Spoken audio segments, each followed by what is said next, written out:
Kayak mana Ustaz? Kayak mana ya Ustaz? Kayak mana ya Ustaz? Kayak mana ya Ustaz? Assalamualaikum warahmatullahi wabarakatuh. Apa kabarnya nih keluarga muslim? Semoga selalu diberikan kesehatan sekeluarga dan diberi kemudahan segala urusannya. Alhamdulillah, kita ketemu lagi nih kawan-kawan di program kesayangan kita. Masih di Kemyu. Kayak mana ya Ustadz? Nah, kali ini kita masih berada di kota Medan. Dan kita sudah menerima pertanyaan dari beberapa warga Medan. Kira-kira pada mau tanya apa aja ya sama Ustadz? Ya udah yuk kita langsung saja ke pertanyaan pertama. Tetap di Kemyu. Kayak mana ya Ustadz? غيب حلا ليسوء نون راو وضم الهمز والماد عدل سما ويلقاه يضم. Bismillah, Assalamualaikum warahmatullahi wabarakatuh. Alhamdulillahilladzi arsala rasulahu bilhuda wa dinil haqqi liyudhhirahu 'ala ad-dini kullihi wa kafa billahi shahida. Wa asyhadu an la ilaha illallah wahdahu la syarika lah wa asyhadu anna Muhammadan 'abduhu wa rasuluhu la nabiyya ba'dah. Amma ba'd. Para hamba Allah, para pemirsa Rosyad TV, di mana saja Anda berada, rahimani wa rahimakumullah. Ada pertanyaan dari saudara kita yang menanyakan tentang tata cara syar'i di dalam perlakuan terhadap ari-ari bayi. Baik para hamba Allah rahimani wa rahimakumullah, sebelum kita menjawab pertanyaan ini, kita ucapkan syukran jazilan wa jazakallahu khairan wa barakallahu fiq. Para hamba Allah rahimani wa rahimakumullah, ari-ari bayi adalah organ tubuh yang menjadi pendamping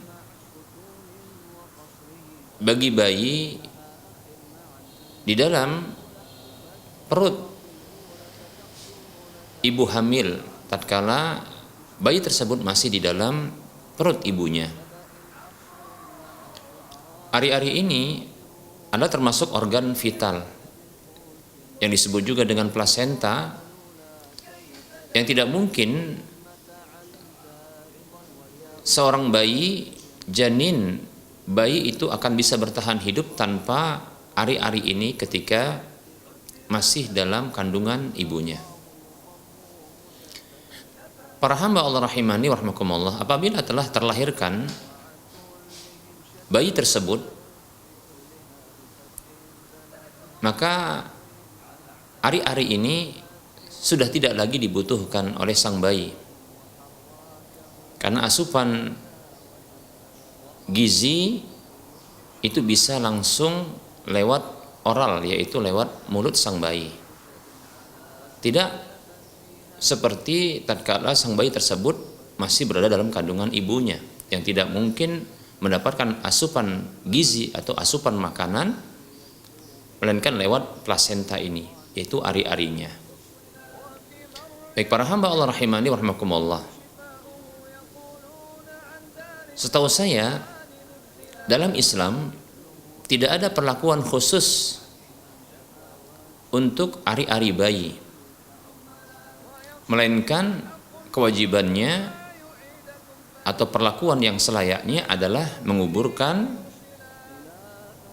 dengan menanamnya di dalam tanah dalam posisi yang aman agar tidak bisa dibongkar oleh hewan-hewan pemangsa,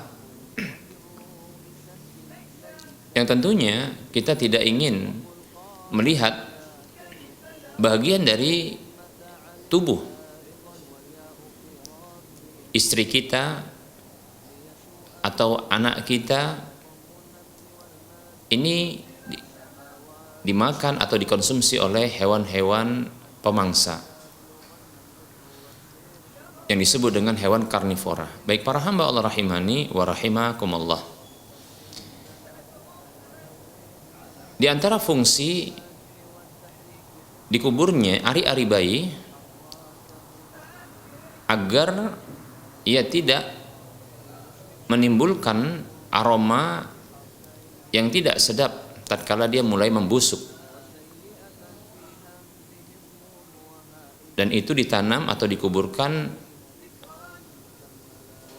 dalam tanah di posisi yang sangat dalam sehingga sulit bagi hewan untuk bisa membongkarnya atau menggalinya lewat kaki atau tangannya. Baik para hamba Allah rahimani wa rahimakumullah, bila ingin dibungkus dengan plastik untuk tidak menimbulkan aroma yang kuat, maka ini juga tidak masalah. Bila ingin dibungkus dengan kain, maka tidak mengapa. Bila pun tidak dibungkus, bahkan dibiarkan di dasar tanah yang sudah digali, dengan asumsi ini akan cepat terurai di dalam tanah, maka ini juga tidak mengapa. Jadi secara syar'i kita tidak pernah mendapatkan, terkhusus saya pribadi, saya tidak pernah mendapatkan perlakuan khusus tentang ari-ari bayi ini, baik itu dari Al-Quran maupun hadis Nabi Sallallahu Alaihi Wasallam. Yang selayaknya adalah menguburkannya di posisi yang sangat dalam agar dia tidak menebarkan aroma tatkala aroma busuk atau aroma yang tidak enak untuk dicium tatkala dia mulai membusuk, atau agar tidak digali atau dibongkar oleh hewan-hewan pemakan daging. Barangkali ini yang bisa kita sampaikan, semoga bermanfaat. Wassallallahu ala Muhammad wa ala alihi wa ashabihi ajma'in walhamdulillahirabbil alamin. Wassalamualaikum warahmatullahi wabarakatuh. Alhamdulillah, sudah jelas ya kawan-kawan jawaban dari Ustaz. Nah, semoga bisa menambah ilmu kita semua dan jangan lupa mengamalkannya. Sekarang kita lanjut ke pertanyaan selanjutnya. Kayak mana ya Ustaz?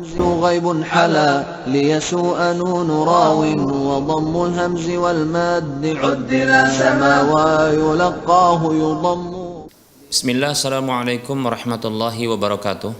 Innal hamdalillah wassalatu wassalamu ala Rasulillah wa ala alihi wa ashabihi wa man walah wa la haula wa la quwwata illa billah, amma ba'd. Para pemirsa Rasyad TV di mana saja Anda berada rahimani wa rahimakumullah. Ada pertanyaan dari saudara kita yang menanyakan tentang hukum seorang guru yang menerima hadiah dari muridnya atau wali muridnya.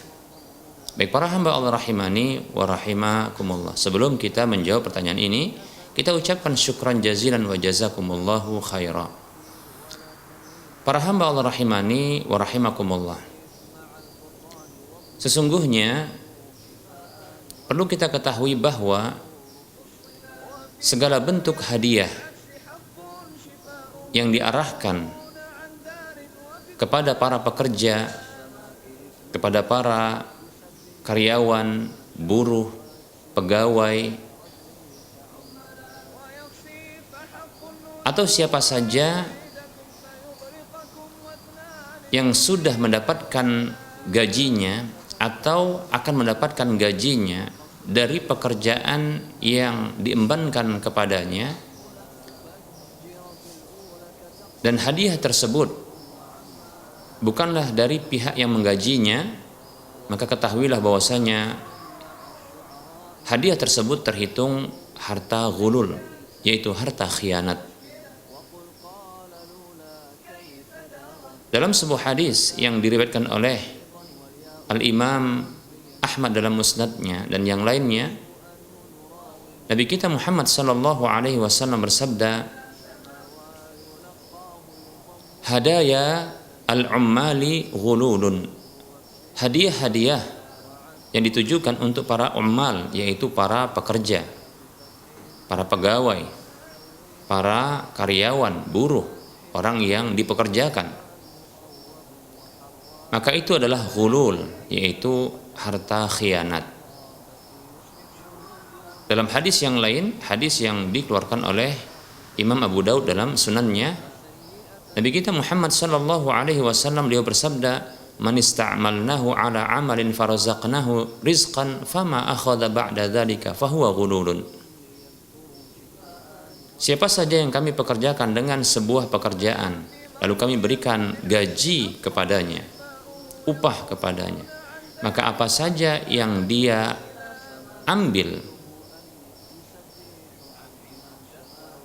selain itu, setelah itu, maka itu adalah harta ghulul. Itu adalah ghulul, harta khianat.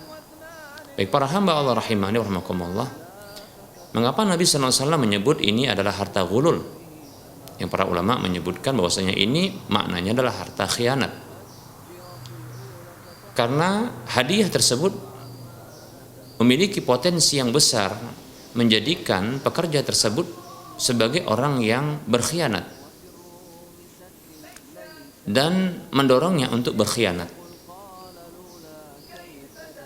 di mana loyalitasnya kepada pihak yang memberikan pekerjaan tersebut akan bergeser disebabkan karena hadiah-hadiah tersebut yang ia tidak akan lagi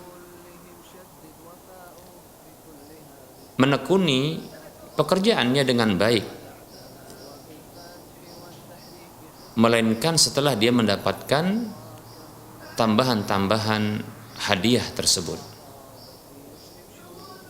Baik para hamba Allah rahimani wa rahimakumullah.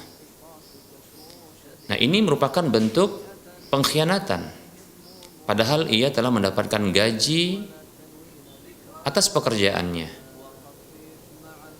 yang semestinya dia berlaku proporsional,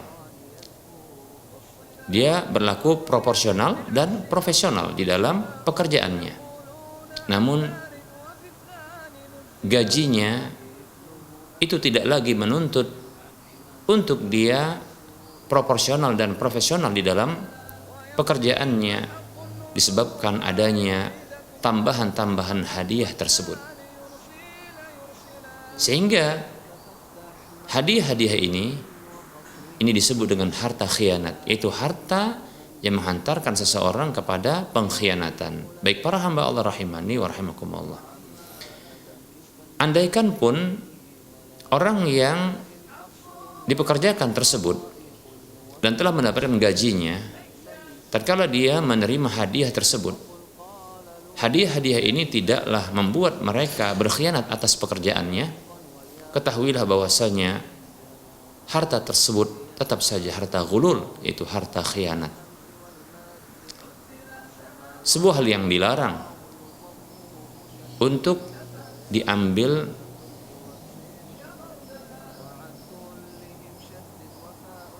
dari pekerjaan yang ia telah mendapatkan gajinya. Larangan ini bukan hanya berlaku bagi para pekerja, demikian pula larangan ini berlaku bagi para individu atau pihak-pihak yang ingin memberikan hadiah kepada para pekerja tersebut. Maka apabila mereka ingin memberikan hadiah kepada para pekerja, para karyawan, para buruh, para pegawai, baik itu swasta maupun negeri, maka hendaknya mereka arahkan hadiah-hadiah tersebut kepada pihak yang menggaji mereka. Apresiasi terhadap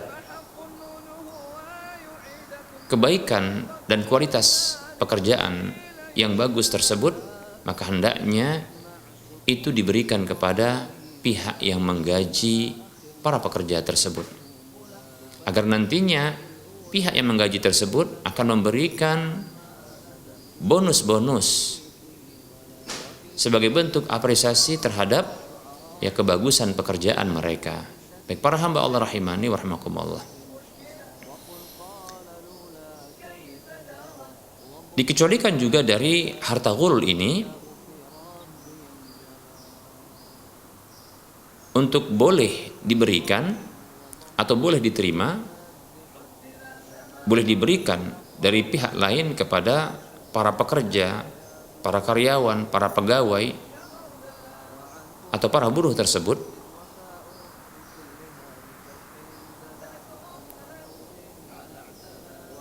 apabila hadiah ini adalah hadiah yang sesungguhnya merupakan kelanjutan dari kebiasaan baik antara pekerja tersebut dengan orang yang memberikan hadiah itu sebelum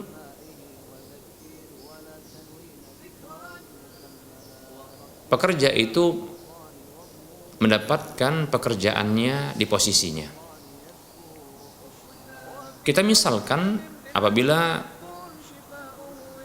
seorang guru dengan seorang murid yang ternyata guru dan murid ini sebelum sang guru menjadi guru atau sebelum murid menjadi murid, kebiasaan mereka adalah sering memberikan hadiah, saling memberikan hadiah. Maka hadiah yang hadir setelah sang guru menjadi guru dan murid menjadi murid, maka hadiah ini adalah hadiah kelanjutan ya dari sebelumnya.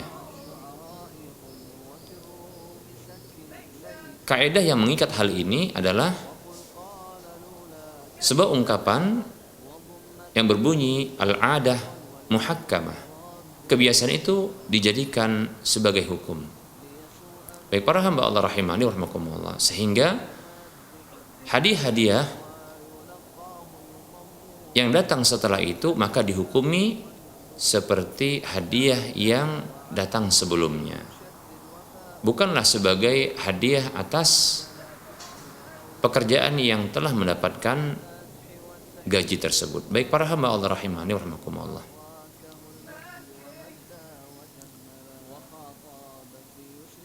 begitu juga dikecualikan dari larangan atau dari harta ghulul adalah apabila telah berakhirnya hubungan antar sang pemberi hadiah dengan pegawai atau pekerja atau para karyawan tersebut. Tidak ada hubungan. Seperti contohnya adalah tidak lagi seorang guru menjadi guru atau tidak lagi seorang murid menjadi murid. Ketika berakhir hubungan mereka ya guru dengan murid, maka boleh bagi mereka untuk saling memberikan hadiah. Karena hadiah tersebut sesungguhnya bukanlah hadiah atas pekerjaan yang telah mendapatkan gaji. Demikian penjelasan ini, semoga bermanfaat. Wassallallahu ala Muhammad wa ala alihi wa ashabihi ajma'in walhamdulillahi rabbil alamin. Wassalamualaikum warahmatullahi wabarakatuh. غيب حلا ليسوء نون راو وضم الهمز والماد عدل سما ويلقاه يضم. Bismillah, assalamualaikum warahmatullahi wabarakatuh. Alhamdulillahi rabbil alamin, wassalatu wassalamu ala ashrafil anbiya'i wal mursalin wa ala alihi wa ashabihi ajma'in wa man tabi'ahum bi ihsanin ila yaumiddin, amma ba'd. Para pemirsa Rosyad TV di mana saja Anda berada rahimani wa rahmakumullah. Ada pertanyaan dari saudara kita yang menanyakan tentang adakah larangan menjual rumah kepada seseorang yang akan berhutang ke pihak perbankan. Baik para hamba Allah rahimani wa rahimakumullah, sebelum kita menjawab pertanyaan ini, kita ucapkan syukran jazilan wa jazakallahu khairan. Baik para hamba Allah rahimani wa rahimakumullah,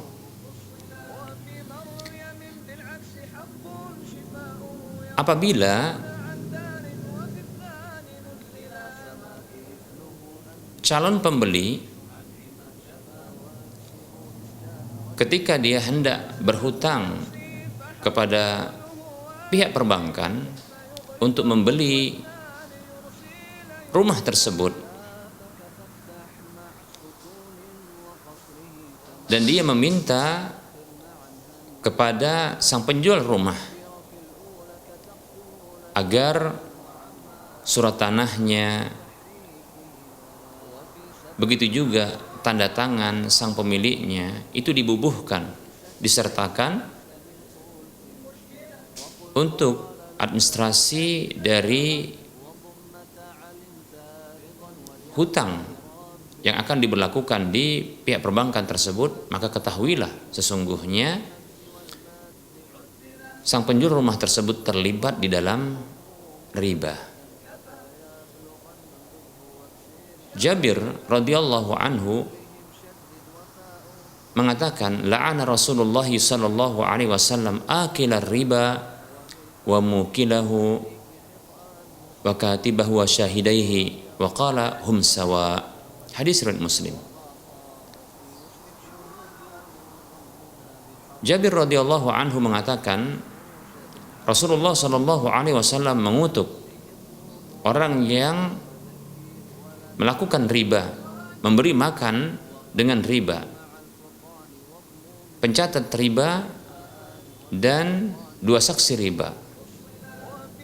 Dan beliau sallallahu alaihi wasallam mengatakan mereka itu sama dalam dosa dan sama dalam hukumannya. Baik para hamba Allah rahimani wa rahimakumullah. Ini dalil yang menunjukkan kepada kita bahwa Nabi Shallallahu Alaihi Wasallam mengutuk orang-orang yang terlibat langsung dengan riba. Dan ketahuilah bahwasanya sang penjual rumah tersebut apabila dia memberikan surat tanah dari rumahnya dan dia turut serta juga memberikan tanda tangan persetujuan agar keluarnya sejumlah uang